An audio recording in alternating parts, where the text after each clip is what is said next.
When we're doing peer editing, what we want to do is be thorough, positive, and specific, but there is a way that we need to proceed with that. So anytime you have an assignment, be looking at the word count, the page count, review those expectations beforehand.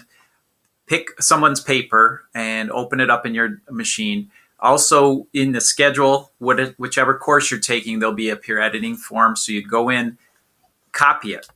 Very first thing, copy it, make sure you have it. A lot of times people are losing credit for peer edits because they're not doing both parts. The parts are one, mark up their paper, and I'll show you how to do that. But also you have to answer some of these questions. So you're going to leave spaces here. Does the intro raise questions in the reader's mind, which are then answered, etc.? So I've in this person's essay, and this is a sample student essay with use with permission, and I'm looking right away. I'm looking at the formatting. It's going to be pretty good. Titles are like that. They're centered. There's no extra formatting.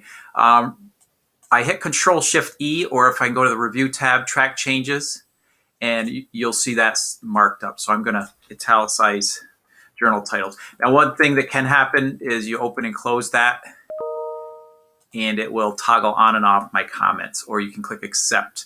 I don't care if the comments are over in the side or anything. I also, the period doesn't need to go there in the citation. So right away, this person's using source use right in their intro, which can work. It can work. It can be a risky move as well because we need to set it up and it can take over your intro. 3 citations in an intro. This may be a lot of them. So I'm being positive, specific.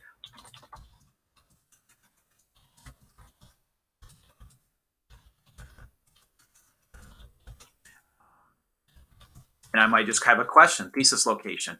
So here's this essay about Dune, novel title, italics, and it'll show all the comments as I go. What you want to do is mark up every page, every paragraph, and you're not just marking up punctuation. It's selfish because you're going to notice things about your own work. You're going to say, oh, wow, I did that too.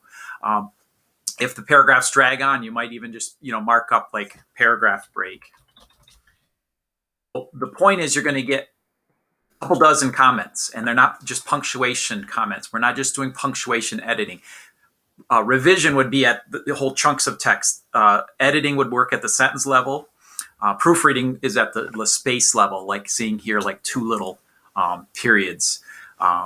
Works cited, we go through all this. There might be just a few changes that you make, and it'll say italics. They'll be able to notice. Oh, whoops, sorry. And it's a PDF. I have to note that. I don't think that one is. That one's fine. So anyway, I would go down here at the bottom and I'd start marking up things.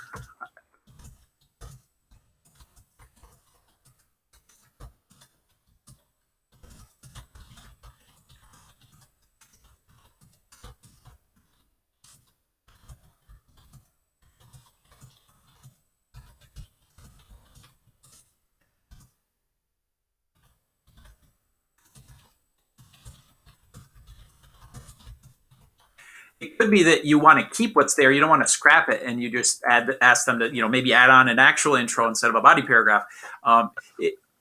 It's the case that, we can get taken over by these sources. We always want to work on that with the setup, the signal phrases. So you're going to want to go through each of these, and you want to do more than say, yes, it is. For is the research appropriate? How can you latch onto this? Give them something to go by. I noticed you used all secondary scholarly articles. That might be pretty official, and they might take over more than the novel. Where did you use the actual novel in this article? Maybe there's only one spot. Maybe you say this isn't a long quote because it's not over 4 full lines. The point is you're marking things up, and then you're getting all the comments, and you save that and you reply to their thread so they can see it and actually find that useful and helpful. Now, they might be wrong in their comments, but you're giving them your feedback at that point. It has to be specific, detailed, and positive. Thanks.